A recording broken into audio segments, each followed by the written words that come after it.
I'm Les Burnett, and I'd like to talk about how to adapt your marketing strategy to the current crisis. Now, we know quite a lot about how brands should navigate their way through a recession. We know that brands that can afford to maintain their advertising, that can afford to maintain their share of voice, can emerge from a recession stronger than ever. And so our usual advice at times like these is don't go dark. But I'm not quite sure that that advice, based on research from previous recessions, applies right now in its raw form. There are a couple of reasons for this. The first is simply this is not a normal recession. This is a pandemic. This is a humanitarian crisis.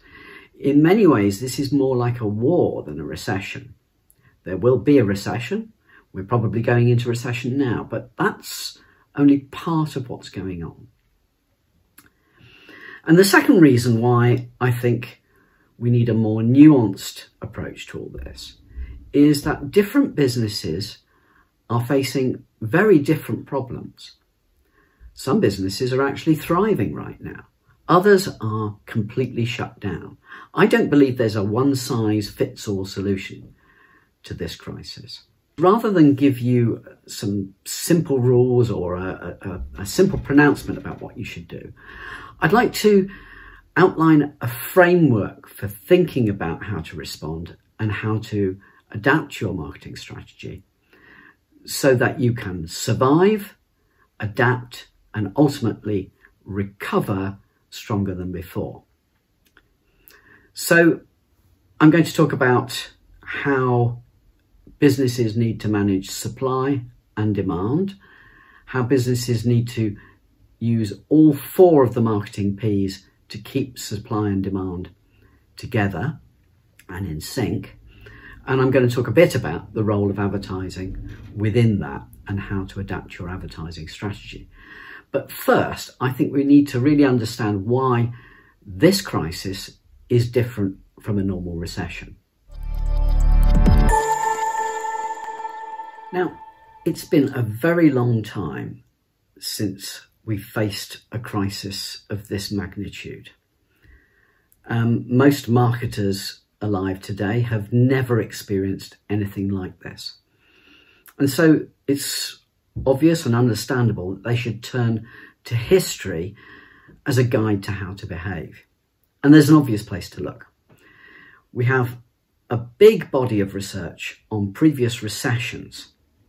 There's research that goes all the way back to the 1920s on how brands should behave and how they should adapt their marketing strategy. And that's an obvious place to look. And it is a useful resource when tailoring your marketing strategy to the COVID crisis. But that research needs to be interpreted with care for several reasons. The first is that this is not a normal recession. Almost all of the recessions that have affected marketing in recent history have been crises of demand. The fundamental problem is that ordinary people, consumers, haven't got enough money to spend and they're cutting back. And so firms need to find a way to stimulate demand to sell their products. And in that situation, advertising is a very important and powerful tool. But this crisis is different. The recession that we're now entering is partly a crisis of demand, but it's also a crisis of supply. And that makes things very different. For a start, it means that the recession will have a very different shape to normal. We're going into the recession very quickly. It's going to be a very sharp, deep recession, a very deep recession, much deeper than anything we've seen perhaps since the Second World War. It also makes the shape of the recovery very hard to predict. It's possible that we might have a V-shaped recovery, but it's also possible that there might be a long, slow, painful crawl back to normal. So a recession that is partly a recession of supply looks rather different to a normal recession. And as you'll see in a bit, one needs to adopt a slightly different approach to marketing in a supply-led recession. But there's another sense in which this crisis is very different, because it's not just a recession. It's a humanitarian crisis, a pandemic. Lives are at stake. And in fact, I would argue that, at least in the early phase of the crisis, we should not be thinking of this primarily as an economic problem, but as a humanitarian one. In many ways, this is more like a war than a recession. Now, as someone said, whenever the British face a crisis, they tend to look back to the Second World War as their inspiration. It's a bit of a cliche, but I think on this occasion, it's maybe not a bad analogy. For a start, the Second World War is probably the last time that we faced an economic crisis of this magnitude in terms of the depth and severity of the recession. Also, the Second World War was probably the last time that marketing faced a recession which was partly supply-led, where there were restrictions in supply, there was rationing, for instance, there were blockades, there were problems with imports. And so looking at the Second World War might provide us with a little bit more insight than some of the more recent recessions we've been through. But there's another really important sense in which wartime is a better analogy than a normal recession, and that is that this is a humanitarian crisis first and a recession second. There are lives at stake, and that affects how brands and businesses should behave. In a sense, we all need to be purpose-driven now. Businesses need to think about how they can help the war effort, as it were, how they can help to save lives, how they can help to preserve our way of life, how to make things better for people, how to boost morale. So where they can, if they can afford it, businesses should put principles and purpose first and think about money, profit, recovery second, if they can. The first way that businesses need to do this is through their actions. It's important to do the right things, to do things to help, as I call it, the war effort. And they can. I mean, we've seen some wonderful examples. LVMH, a luxury goods firm, repurposing its factories to produce hand sanitizer. Dyson talking about using its production capabilities to produce ventilators. That's the first thing, is to do the right things. Do the right things by your customers, do the right things by your staff, do the right things by your suppliers, your creditors, all your stakeholders, and to do the right thing for the public at large. Do it because it is the right thing. Do it for moral reasons, for purpose-driven reasons, but also do it because what you do now will be remembered. And firms that don't behave well during the humanitarian crisis may face problems and sanctions later on. They'll have to deal with government, which is playing a more active role in the economy. They'll have to deal with regulators, and they'll have to deal with the public and how they're remembered. So you want to be remembered in the way that Rolls-Royce was remembered during World War II. I'm sure that Rolls-Royce's contribution to the war effort, supplying engines for Spitfires and so forth, helped to affect and forge their brand image and over the post-war period, and also affected how government treated Rolls-Royce as an essential industry in the UK. So do the right things because it is the right thing, and because what you do will be remembered. But it's also important to say the right things. And I think that's where marketing communications have an important role to play. While the pandemic's still raging, it's really important that businesses work very hard to make sure that all their marketing is either useful or morale building or both. The distinction that Peter Field and I have made between brand building and sales activation is quite useful here. Sales activation is anything which is designed to provoke an immediate behavioural response. And I've often felt that the best activation is the stuff that people find useful. It gives people the information they need to choose. It helps people to fulfil their shopping missions by making it easy to find the product, to buy the product, and so on. So I think there is a tightly limited role for activation while the pandemic crisis is raging. If you can make sure that your activation is timely, relevant, useful, informative, then people will thank you for it. That might mean, for example, if you're a retailer, telling people about your new opening hours, or restrictions on the number of products that people can buy, the new arrangements for social distancing in store, and so on. Giving people useful information, relevant information, as and when they need it, is a form of social good.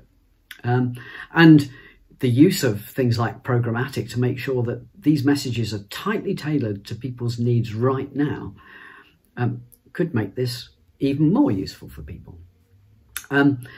There is clearly a whole load of other kinds of activation, the sort of hard selling stuff, which is much more focused on pushing people to buy things, is much less relevant at the moment. So rather than thinking of activation as the hard sell, think of it as a kind of customer service, if you like, but you're serving people before the sale rather than after. So, as I say, I think there is a role for tightly focused, useful activation, a more limited role than usual during the pandemic. There may also be a role for brand building. I think people need to be uplifted, they need to be cheered up. These are very dark times. Anything we can do to boost morale will be helpful. And a lot of the best brand advertising and brand communications can actually do that. Brand building, by brand building, I mean anything which is intended to increase mental availability of your brand and to build positive associations with your brand that will make it more sellable later on. And we know that the best brand building tends to work on an emotional level, and actually likability is a really important dimension of effective brand building. So doing stuff that people that engages people emotionally and that they love actually is good practice in brand building, and it may also help to raise the mood during the crisis. But there's a really difficult tightrope you have to walk here, because you don't want to do anything that seems to be self-serving. And it doesn't necessarily have to be done through conventional advertising. So earlier on I talked about the importance of doing the right thing, about helping the war effort, about being socially driven, purpose-driven. And of course that has a PR dimension to it as well. And that can help to build your brand. So PR is one way of doing things. Sponsorship is another. In a sense, you could almost see the efforts of people like LVMH and Dyson to do stuff to help the war effort as a kind of, branded, sponsored production, if you like. Other ways in which brands may help is, for example, by sponsoring media content, which is entertaining and uplifting and helps people get through lockdown. And in fact, the fact that many media brands are giving content away for free at the moment, it can be seen as a kind of brand building activity, a kind of almost like an internal form of sponsorship. But there is also probably a role for emotional brand building advertising during this pandemic phase, provided that it's not obviously self-serving and exploitative. And that's a very, very tricky balance to pull off.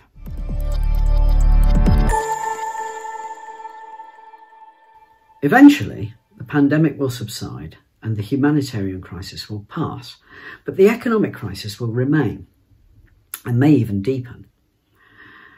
Now, that's where lessons from previous recessions become more relevant, but they still need to be interpreted with care. The root of any economic crisis is a mismatch between supply and demand, whether that's in money markets, labour markets, or consumer markets. Now, normally, in a normal recession, the main problem is a lack of demand, and so the main task is to stimulate demand, often through marketing. But in this recession, we see a mix of supply and demand problems, and that changes things. How firms should react depends on the precise mix of supply and demand problems that they face and how those problems change as the crisis evolves. There is no one-size-fits-all solution. Every firm's crisis is unique and will require a slightly different approach. Different firms face a different range of problems. Some sectors are doing really badly, some are doing quite well. Pubs and restaurants are closed, staple food and drink is selling as well as ever. Some firms face demand problems, other firms face supply problems. If you're selling luxury goods, you've probably got a problem with demand. If you're selling toilet roll, the problem is to meet that demand with adequate supply. For some, this is an existential crisis. For others, it's an opportunity. Cinemas and theatres may go bankrupt, Netflix may clean up. Some firms have deep pockets, others face a cash flow crisis. So within the tech sector, little startups may have problems raising the next round of funding, but the big established tech firms like Apple and Google and so on have big reserves of cash and may actually be able to buy some of the small fry. Some strategically important firms will get government support, others not so much. Some need to focus on the short term, others can afford to take a longer term view. Different firms need different strategies and they'll need to evolve their strategies over time. So think about how supply and demand and costs and competitive context will evolve for your brand. First, think about supply. Many firms face problems with supply and distribution of their products and services at the moment.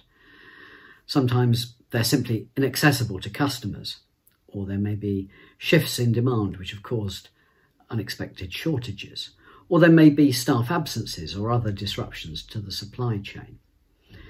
These kind of supply and distribution problems place fundamental constraints on what marketing can achieve. So you need to build your marketing plan in the context of thinking about supply and distribution and how they will change as the crisis proceeds. If demand exceeds supply, it's hard for your advertising to be profitable, at least in the short term. Now, there are some exceptions. So communications that actually help to alleviate supply problems are an exception. An obvious example is any kind of direct selling or online selling, where communications actually are part of the supply mechanism. But other kinds of short selling advertising really won't work if your product is not available to people or if you can't satisfy demand.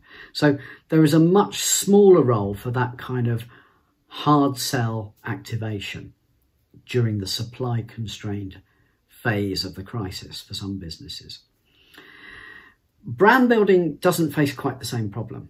There is an argument that even if your product is not currently easily available, you might continue to do brand building with an eye to future sales once supply is lifted. For example, there is a story that during World War II, Wrigley's continued to advertise chewing gum in the UK, even though it was unavailable here. And they were rewarded at the end of the Second World War, when rationing was over, by extremely high sales. Chewing gum sales went through the roof.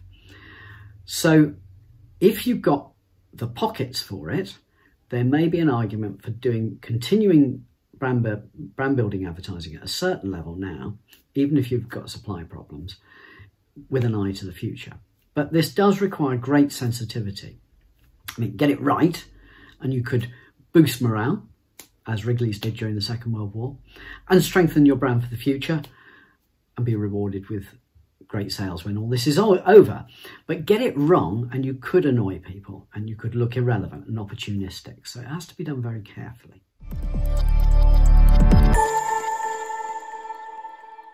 Next, think about demand.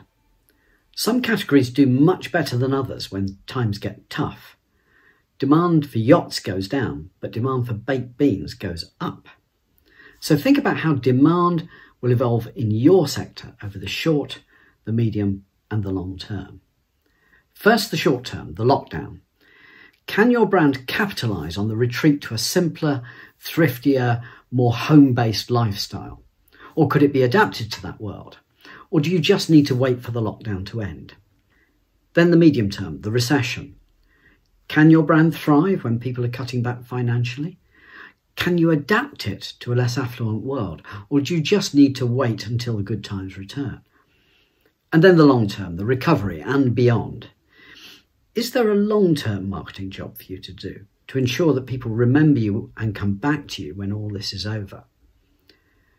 Do changes in consumer behaviour and market structure now pose long-term threats to your business? And is there an opportunity to gain market share now with an eye to long-term profit? Could you even kill or acquire less resilient competitors? So think about how supply and demand will change as the crisis evolves and how to keep them in balance. And to do that, you're going to need to use all 4 marketing P's. First P, product. Can you adapt the mix of products and services that you offer in some way? That could mean a minor tweak like changing the pack size to something really major like redeploying production from perfume to hand sanitizer. Second P, place, or what we would normally call distribution. Can you change the way people access your products and services in some way? Obvious examples right now include online selling and direct delivery. Third P, price. If supply exceeds demand, then do consider discounting. But be very cautious about this. Don't discount too deeply or too often. Don't make yourself too reliant on price promotions to stimulate demand, because it erodes your margins and can cause profit problems later on. If you can, find other ways to stimulate demand rather than becoming dependent on price promotions. And that brings us to the 4th P, promotion, or what we would normally these days call marketing communications. Now, marketing communications, including advertising, are usually the best way to stimulate demand without affecting your margins. They can also sometimes help with supply by selling direct.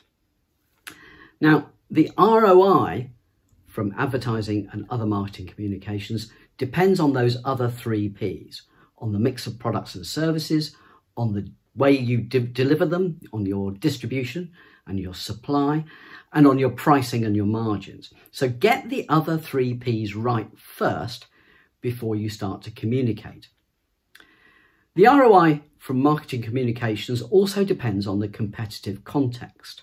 It depends on what your competitors are doing, whether they're advertising heavily or whether they're cutting back. And it also depends on media prices, on the media marketplace. We're going to look at those issues in part 4, and we're also going to look at how you can use advertising and other marketing communications to help you on the road to recovery.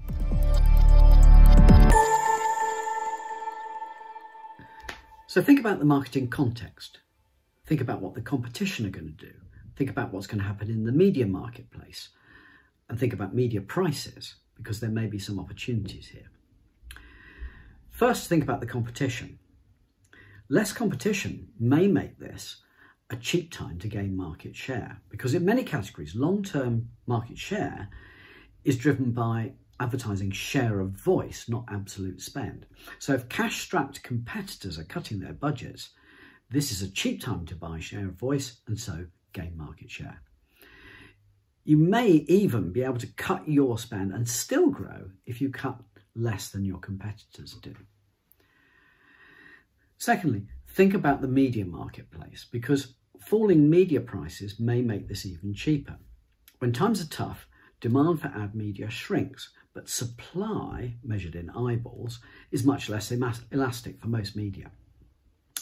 There are some exceptions, for example, like cinema. But in general, what we see is people are watching more TV, listening to more radio, using social media more, and reading more online news. So there are more ways of reaching people with those media. With less money chasing more eyeballs, cost per view plunges. So if a firm has the cash and the courage to maintain higher spend than its competitors, a downturn is a great media buying opportunity, particularly for firms whose sales remain fairly resilient throughout the recession. As I keep saying, lockdown is as much a crisis of supply as demand. People still want to go to shops and restaurants, but they can't. When lockdown is eased, availability will increase again. So how should firms respond? There's no definitive research on this, but I think there's a useful analogy with startups and other product launches. When a firm or a product first launches, sales tend to rise exponentially at first due to a combination of increased availability and herd behaviour. There's a famous mathematical model that describes this pattern of growth. As lockdown is eased, we can expect the same pattern of growth. People will be slow to venture out at first. A few hardy souls at first, then their friends will follow them until things get back to whatever the new normal is. So as you start back up, maybe you should think like a startup.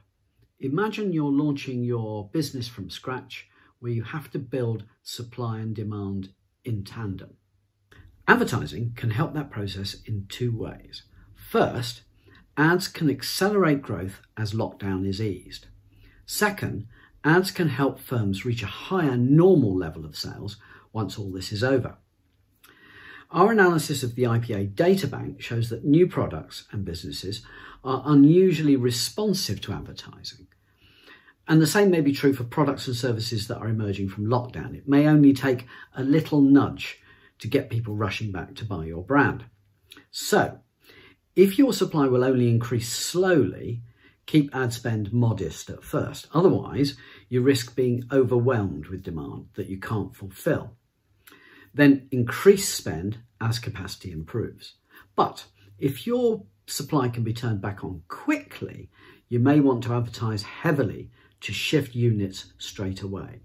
Think about how fast your business can bring supply back to normal. Now, if this analogy holds, then it may tell us something about how to allocate budgets as we shift from lockdown to recovery. As I said, firms that face supply restrictions right now should probably keep spends low, and they should probably focus mainly on a little bit of emotional brand building to raise morale and remind people that they're there, and a limited amount of highly targeted activation, which is functional and helps people to navigate their way through the crisis or sells directly. But as supply restrictions are lifted, as lockdown is lifted, then they need to think like startups. And we know that startups in their early years need a more activation heavy mix. The primary job is to tell people that you're there and to get the product out there, to fill the supply pipeline. So as lockdown is lifted, those firms that had suffered supply restrictions before should begin to dial up the activation part of the budget. Then, as things begin to get back to normal, they need to tilt towards brand, because that's, again, what we see. Startups, new products, as they mature, need to tilt from activation towards brand. So as the recovery proceeds, those firms should dial up the brand part of the budget until they get back to the classic 60-40 ratio, 60% brand building, 40% activation. So it's just hypothesis, but it seems intuitively plausible. Now, that's the situation for firms that face supply restrictions, but of course other brands are in a very different situation. If you're selling a staple food that's freely available at the moment in the supermarkets, then you should actually probably take advantage of low media prices, of perhaps low competitive spend.